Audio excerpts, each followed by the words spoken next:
As one of the original compact SUVs to hit the marketplace over 15 years ago, the CR-V represents the benchmark in a crowded and competitive class. The first two generations of the vehicle had a boxy design language and a signature spare tire mounted on the back. So when Honda introduced this third generation in 2007, it represented a radical departure from the two previous generations. Despite this vehicle still acclaimed top sales in its class. So what made it so great? Let's find out.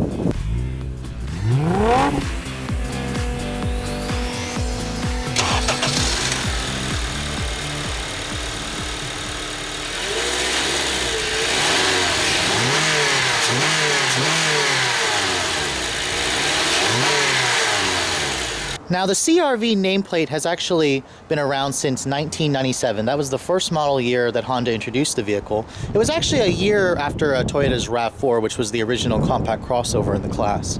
Now, this particular 2010 model I have represents the third generation. It was introduced in 2007, and CR-V actually stands for Comfortable Runabout Vehicle. Originally, it was based off of the Civic platform. Today, it's still kind of merged into its own platform. It has the engine from the Accord as opposed to the first generation model. Now, the CR-V is available in three main trim levels. There's the base LX, the mid-level EX, and then the top-of-the-line EXL. And then after that, you can choose an EXL with Navi, which Honda kind of builds as a separate trim level. You can take your choice of either two-wheel drive or Honda's real-time four-wheel drive system, which is technically all-wheel drive. You can distinguish an EXL from body-colored door mirrors and door handles. This one's an EX. It doesn't have, you can see it has the black door mirrors and black door handles. For 2012, the current generation CR-V, Honda's kind of done away with that, all of them, except the LX model has the black, has the body colored stuff. You can see fog lights are actually not even available on this car from the factory. You can see those pretty empty looking spaces there for fog lights. It was a dealer accessory. Finally, for the current generation, Honda's made fog lights standard on EX and above. You can also see the EX comes with these 17-inch alloy wheels. A good looking design. The LX models will have the 16-inch Steelies. I do kind of think that Honda really needs to put bigger wheels and tires, especially when you can buy like an Escape today that comes with 19-inch wheels.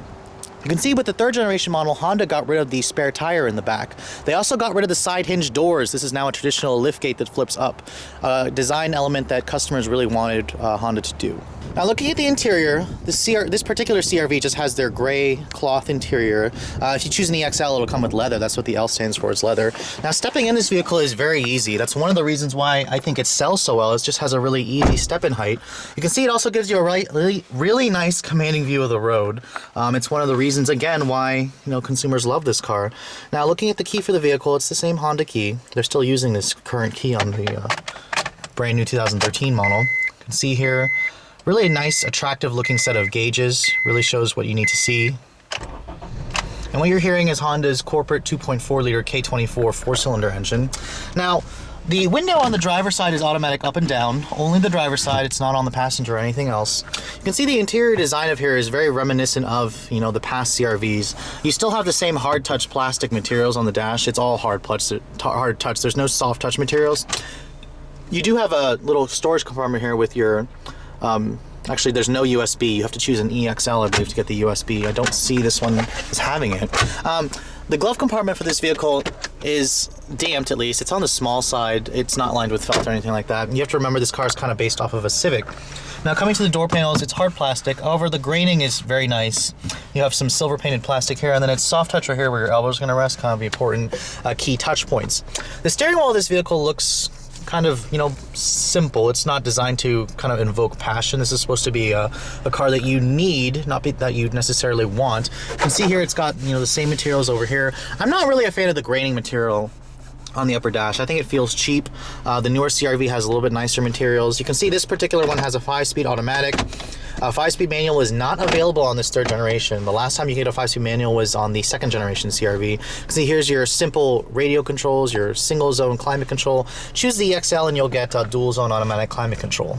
Now, the back seat of the CR-V is equally large. This is one practical, compact crossover SUV. You can see it's got a really nice step-in height as well. You have a really nice low floor. The seat cushion could use a little bit more thigh support, but the legroom in here is just generous. You can see that the door panel materials are the same from the front seats, but it is padded right here. The seats actually do slide, or they adjust, they recline back and forth, and then they flip forward. This isn't the newer system where the current generation has, where it kind of just has the one touch and folds as two pieces. At least you get two map pockets. There's some pretty good storage in this vehicle. Now, looking at the rear cargo area, this is where the CR-V is also a winner in the class. I mean, you're essentially looking at about 35 cubic feet of space with the seats up. Flip them down and it's giving you about 70 cubic feet. Pretty good numbers. Those are at the top of the class. You can see it's got a really low load floor height. The lift gate that lifts up is now what customers wanted.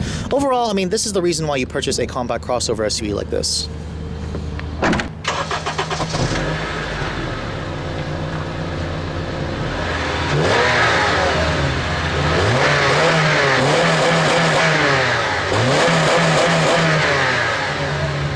Now, looking under the hood, you have your typical Honda Smooth 2.4-liter four-cylinder engine.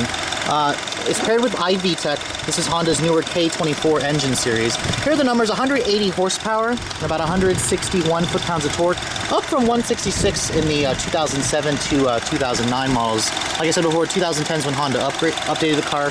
Paired with a 5-speed automatic. Let's take a look at how this combination drives. Now, one of the original advertising taglines that Honda put out when this CR-V was out was called "Something New to Crave." Let's take a look and see if this CR-V is actually a vehicle that you crave driving. Now, the startup is traditional Honda. I'll never get bored of that sound. I like the way that engine sounds when it starts up. Now, I'm not really sure you crave a vehicle like this. You kind of need a vehicle like this. It's a really good replacement for people who need more space in their, Honda Civic or any other compact sedan. I mean, SUVs are just the choice that Americans, pick because of their practicality, their handling, the size, and then the decent gas mileage that these compact crossovers give you. Now, the visibility in this car is excellent. I just drove that Camaro, and I got to tell you, it's like night and day with this car. I know they don't compare, but I just don't understand how, not every car can, be like this when you're driving. The visibility is just fantastic.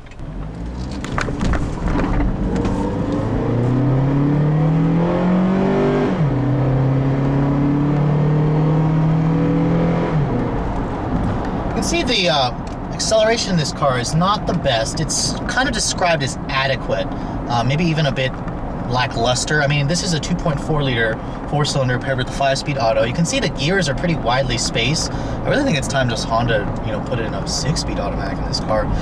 The 2.4 makes some pretty nice sounds. It's typical Honda. It has a pretty good VTEC spike at 5,000 RPM. There's no manual mode in the transmission, so, if you need to pass somebody, put your foot down. But it does have, decent abilities to downshift. It's pretty quick to downshift. Now, the steering in the CR-V is really good, actually. This vehicle still has an hydraulic power steering. It gives you pretty good feel. Precision is pretty good as well. It does feel a little bit tippy. I mean, SUVs are going to feel like that, but this car is pretty playful. I mean, the CR-V lives up to Honda's name for fun to drive. This car feels pretty tossable. The ride quality in this vehicle is also excellent. It's a really good road trip vehicle. The seats are excellent. The driving position is just excellent. I sit really high up. I have a really good view of the road. I can see over the hood really easily. They're really good big side mirrors. There's no blind spot. I mean, this thing is just easy to drive, and it's exactly the reasons why so many people pick this car over its more, flashy competition. This car's simplicity just, appeals to a lot of people looking for transportation to take them from point A to point B. So how does this car compare with, its competition? I mean, the competition offers more horsepower. This car doesn't offer an upgrade engine, even the current generation. And, for a lead-footed driver like me, I could use it. I guess that's the reason why Honda offers the Acura RDX with their Turbo 4 and then the V6 in the current model. I think to make the CR-V better, I think they probably should offer an upgrade engine, and they just really need to do something to differentiate the RDX from its more plebeian Honda counterpart. Now, this vehicle has really small 17-inch wheels, so it's got a really tight turning radius, thankfully. It's great maneuverability.